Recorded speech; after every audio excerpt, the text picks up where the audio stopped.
What I'm about to tell you happened when I was 19, and for a long time, I didn't tell anyone outside of my family because I knew exactly how it sounded. Like one of those stories people make up when they want attention.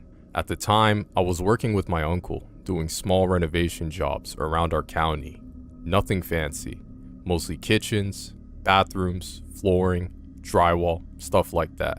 My uncle had been doing this for almost 30 years, and I was basically cheap help for the summer. I didn't know much, but I could carry things, tear things out, sweep up, and keep my mouth shut. The job this happened on was an old farmhouse outside a town called Melridge. I don't know if that matters, but it's just to give you a little bit of context. The house sat way back off the road at the end of a gravel driveway that cut through a dead-looking field. There was a little barn out back, a rusted swing set near the side of the house, and one of those big satellite dishes in the yard that probably hadn't been working since the 90s. The owner was a man named Mr. Haskell. He probably looked late 60s, maybe older. He had a thin, weary build. Some older guy gets that they look frail, but you could tell they're stronger than they seem. He didn't talk much. He just walked us through the house and showed my uncle what needed to get done. The main project was replacing the flooring in the upstairs hallway and one of the bedrooms. Apparently, there had been damage years earlier, and the board had started warping. The bedroom had belongings to his daughter, according to him, but she was long gone now. The way he said it, I just assumed she moved out. I didn't think much of it. The first day was normal enough. We ripped up carpet, pulled nails, stacked old boards, and made a lot of dust. Mr. Haskell stayed downstairs most of the time, but every so often I'd notice him standing at the bottom of the staircase looking up at us, not saying anything, just watching. I remember asking my uncle later if the guy seemed weird to him, and my uncle just shrugged and said old people are weird when strangers are tearing up their house. Fair enough. The second day is when we found it. We were working in the bedroom, prying up some old floorboards near the closet. Most of them came up easy, but one board near the corner was different. It had been nailed down way more than the others, like someone had gone out of their way to keep it from ever being lifted again.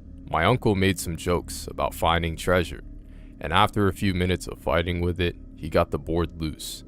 Underneath was a narrow gap between the floor joists packed with dust and insulation, and sitting inside that gap was a metal lunchbox. Not a kid's lunchbox with cartoons on it. This one was one of those plain silver ones, scratched up and dented, the kind a construction worker might use. It was wrapped in 2 grocery bags that had basically fused into it over time. My uncle and I stared at it for a second. Then he reached down and pulled it out. The second he did that, we heard a sound from the hallway. Not loud, not dramatic, just one single floorboard creaking. We both looked over. Mr. Haskell was standing in the doorway. I don't know how long he had been there. His face was completely still, but his eyes were locked on the lunchbox in my uncle's hand. For a second, nobody said anything. Then my uncle held it up and said, "Found something under the floorboard." Mr. Haskell didn't smile. He didn't act surprised. He just said, "That isn't yours." The way he said it made the room go blank. My uncle laughed a little, trying to lighten things up, and said something like, "Well, technically it's your floor." Mr. Haskell walked into the room and held out his hand. "Give it to me." My uncle hesitated. I could tell he didn't like the tone. My uncle is one of those guys who doesn't scare easily, and he definitely doesn't like being ordered around, especially by customers. But after a second, he handed the lunchbox over. Mr. Haskell took it with both hands, almost gently, like it was fragile. Then he left the room. We didn't talk for a while after that. We just kept working, but the mood was different. Even my uncle seemed off. He kept glancing towards the hallway, like he expected Mr. Haskell to come back. He didn't. At least not right away. Maybe 20 minutes later, while my uncle was downstairs cutting boards outside, I was alone in the room, cleaning up old nails. That's when I noticed something in the hole where the lunchbox had been. A corner of black plastic. At first, I thought it was just a part of the grocery bags. But when I reached down and tugged on it, a small VHS slid out from under the insulation. No case, no label, just a black tape with a strip of masking tape across the front. Written on it in faded marker were 3 words: "Don't show her." I remember my hands shaking. I don't know exactly why. It wasn't a threat exactly. It wasn't bloody or dramatic. It just said words on a tape. But something about this made me feel like I had reached into a place I was never supposed to know existed. I called for my uncle. He came back upstairs, annoyed at first, until I handed him the tape. He read the tape and stopped moving. Then we heard Mr. Haskell downstairs, not walking, running. My uncle looked at me and whispered, "Put it in your tool bag." I don't know why he said that. Maybe instincts, maybe curiosity, maybe because Mr. Haskell had lied by pretending the lunchbox was the only thing there. Either way, I did it. A second later, Mr. Haskell appeared in the doorway again. He looked from my uncle to me, then down at the floor. "Was there anything else?" he asked. My uncle said no. Mr. Haskell stared at him, then saw me. I swear I could feel the stare behind my eyes. After a long pause, he nodded once and said, "You can leave for today." My uncle tried to argue that we weren't finished, but Mr. Haskell cut him off. I said you could leave. We packed up fast. The whole time, Mr. Haskell stood near the stairs, watching us carry out our tool bags. When I slugged my tool bag over my shoulders, his eyes dropped for half a second, just half a second, but enough. On the drive back, my uncle didn't say anything for almost 10 minutes. Then he asked if I still had the tape. I told him I did. He told me not to tell my parents yet. That night, we went to his garage because he had an old VCR hooked up to a tiny TV he used for security camera stuff. We put the tape in. The video was grainy and dark. At first, it showed a little girl sitting at a kitchen table, maybe 6 or 7 years old. She had long brown hair and was coloring in a book. Whoever was filming was standing behind the doorway like they didn't want to be seen. For almost a minute, nothing happened. Then the girl looked up, not at the camera, past it. She smiled and said, "Is Mom coming home yet?" A man's voice answered from somewhere close to the camera. Mr. Haskell's voice. He said, "No, she doesn't live here anymore." Then the girl started crying. Then the camera cut. The next part showed the same little girl, older now, maybe 12 or 13, standing in that upstairs bedroom. The camera looked almost exactly the same, just less faded. She was crying and backing away from someone off camera. Mr. Haskell was saying, "You don't want to leave this family." Then another voice yelled, a woman. She shouted, "Harold, stop!" The camera dropped for a second. There was a blur of movement, a scream, then the tape cut again. The final clip was the worst. It was just the bedroom floor, the same corner where the lunchbox was found. Someone was breathing heavily behind the camera. A woman was sobbing somewhere nearby. And Mr. Haskell kept saying over and over, "You made me do this." Then the tape ended. My uncle yanked it out of the VCR like it had burned him. We called the police that night. I don't know everything that happened after. I was 19 and most of it was kept from me. But I know they searched that farmhouse. I know they dug up parts of the barn. I know Mr. Haskell was taken away. And I know the daughter he claimed was long gone had officially been missing for almost 30 years. The strangest part is, that tape didn't show enough to prove exactly what happened. At least that's what we were told. It was more like a doorway into something worse. Something investigators had to follow until they found the rest. Sometimes I still think about the label, "Don't show her." I don't know who her was.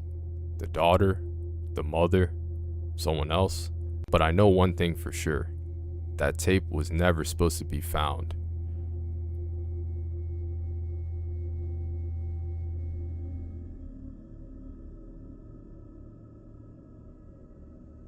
This happened last fall, when the river near my town dropped lower than anyone had seen in years.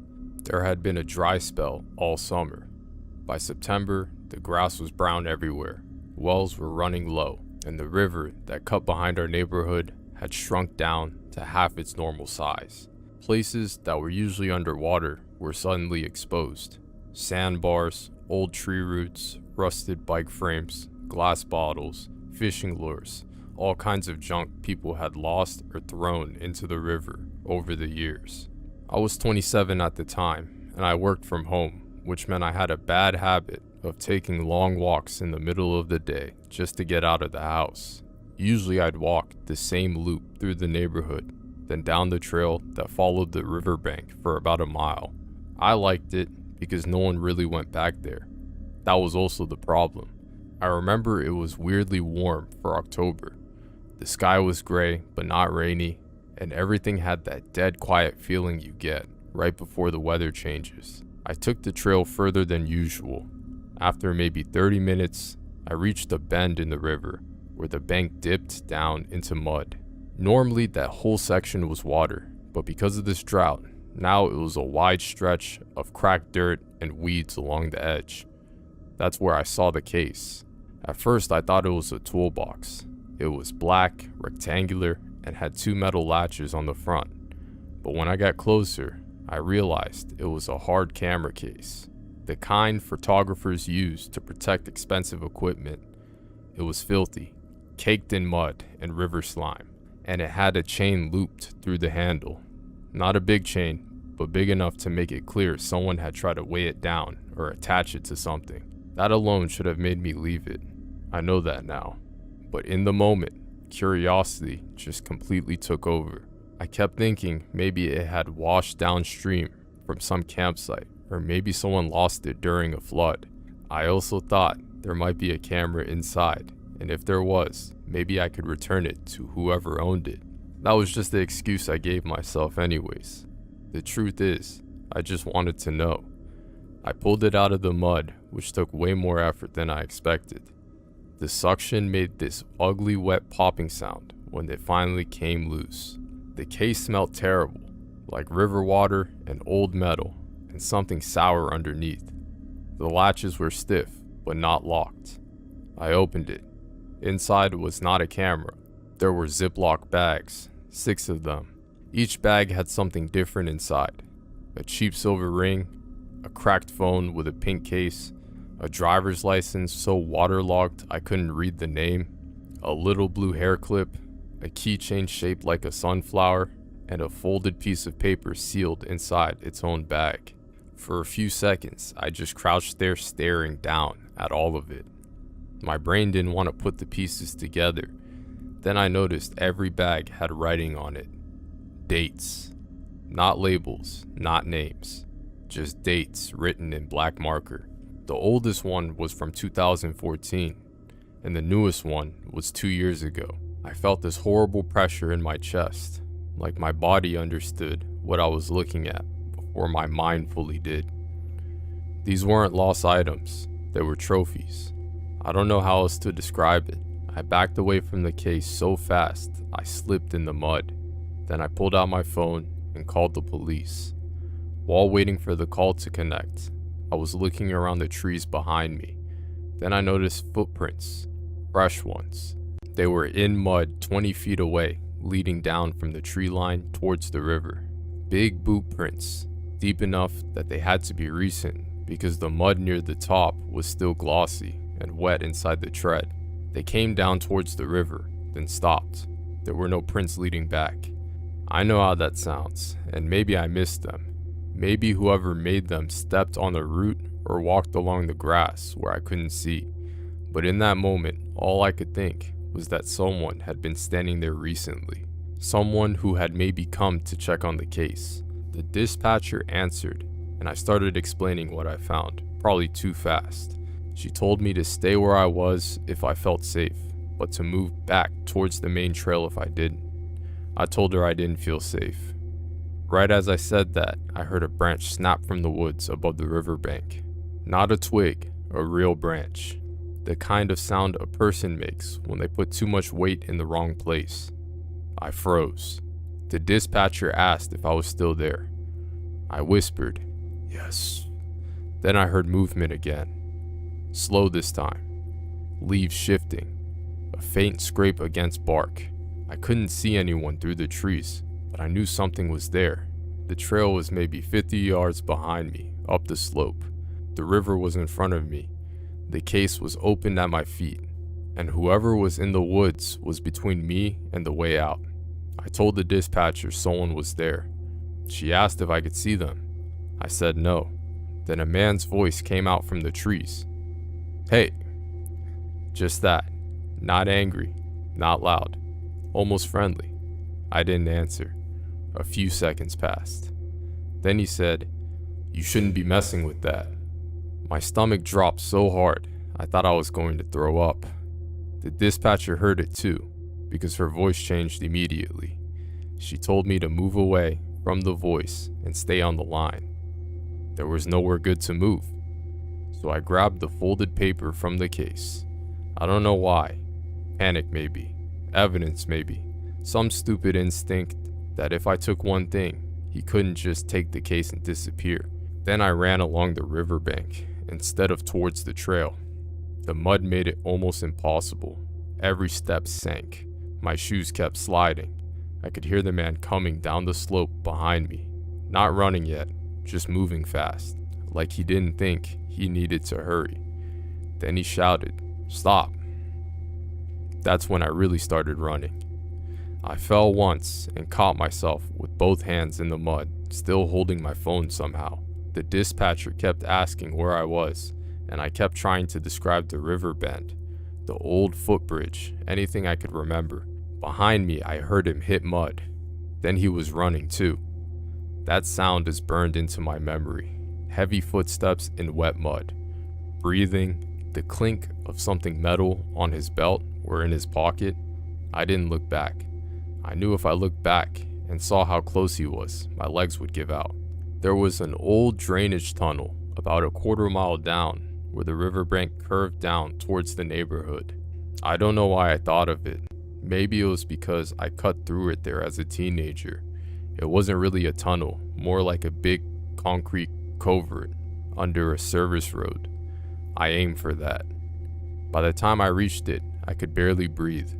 I scrambled up rocks besides the covert and onto the service road. That gave me pavement, and pavement meant speed. When I finally looked back, I saw him. He was standing at the bottom of the rocks. Middle-aged, maybe. Gray hoodie, brown work pants, baseball cap pulled low, completely normal looking. That was the worst part. He didn't look like a monster. He looked like someone's uncle.